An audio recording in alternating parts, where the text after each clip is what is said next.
welcome back to People of Mulgrave. I have Faris back. Hello. And you've had some pretty exciting news in the past couple weeks. Do you want to talk a little bit about what you've just heard? Sure. So around a week ago, I was one of 33 students across Canada who received the Loran Scholarship, valued total at $100,000. So it's a pretty big accomplishment for me. Cool. Yeah.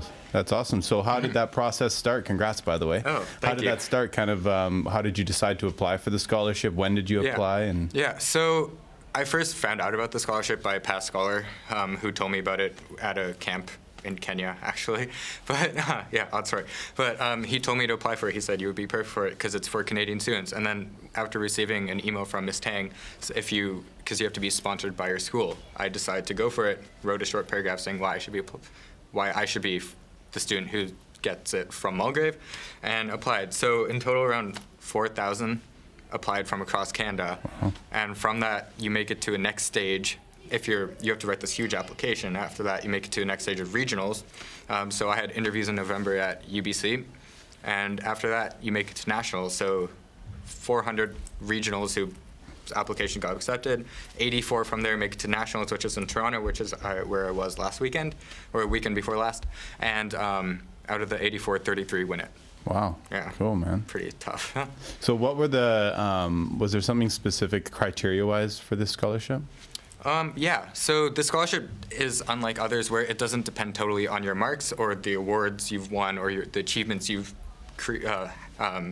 gotten, but mainly how you can impact the future, because its three main pillars are service, leadership, and character.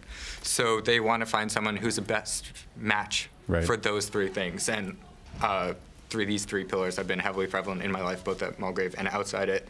Service, leadership, character, so that's why probably I think I want it. And is that what you would attribute that to? Is some of the work you've done? What kind of stuff at Mulgrave? Yeah, so Mulgrave has been a big help. Specifically, two main things I talk about in my interviews and in my application were Streamkeepers Club and Human Rights Club. And basically instilling the ethic of service within, for Streamkeepers, within these kids that I take out to the stream every week that I talked about in a previous interview. Yeah. And to promote the importance of ecological and environmental support that's been dying down recently, and showing them how important the environment is. The other one I mentioned was Human Rights Club, which I'm an avid member of. And so you've probably seen our campaigns, both awareness and fundraising, where we promote we promote human rights and inform and educate the students on what it is, because not necessarily everyone knows what it is, not everyone has experience with what it is. So that's basically our main goal, and those two things I think are at Mulgrave, what really gave me that upper edge. And so the whole experience going to Toronto, all that kind of stuff, did you meet some of the other students that were up for this scholarship as well? And what kind of stories did you get from them? I'm sure there was some interesting... Yeah. So when I flew to Toronto, I was with 10 other kids from BC, and already hearing their stories, I was like, wow, you guys are amazing. Like, I would never have been able to do what you guys do at 17 years old. And I realized the whole point is that you will get there. Like, this is what the scholarship's looking for, that you will get there in the future, that how you are impacting the world in the future. And also, not only, I was amazed by the kids I was with from BC, but when you get there and you have kids from majority of the provinces, from Newfoundland and PEI, and some of their stories and the struggles they've gone through, but how even though we're all so different, we still have the same perspectives on character, service, leadership, and even though we have different perspectives, we obviously, considering we made it to nationals, will do great things. Cool. So do you have any plans yet with school, what schools you want to attend and what you want to study and all that stuff, or is that all up for grabs? Well, I don't know what I want to go into specifically, so that's why my top choice probably McMaster Arts and Science. So it's a dual degree, and it's kind of like when I went there and the lady was explaining to me, it sounded exactly like IB.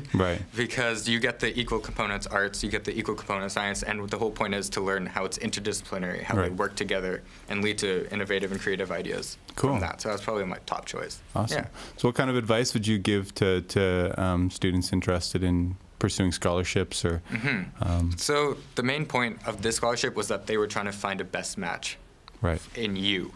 So don't change yourself. Just that's the biggest advice I can give you, is be yourself, find a scholarship that fits you and that you will fit. Don't change yourself in order to make that happen.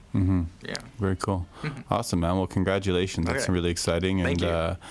I'm excited to see what you do with it. Yeah, I am too. Cool. Awesome. Well, congratulations again. And I'm sure we'll hear from you very soon in the future again. Yeah. Sweet. Thanks. Thanks Faris.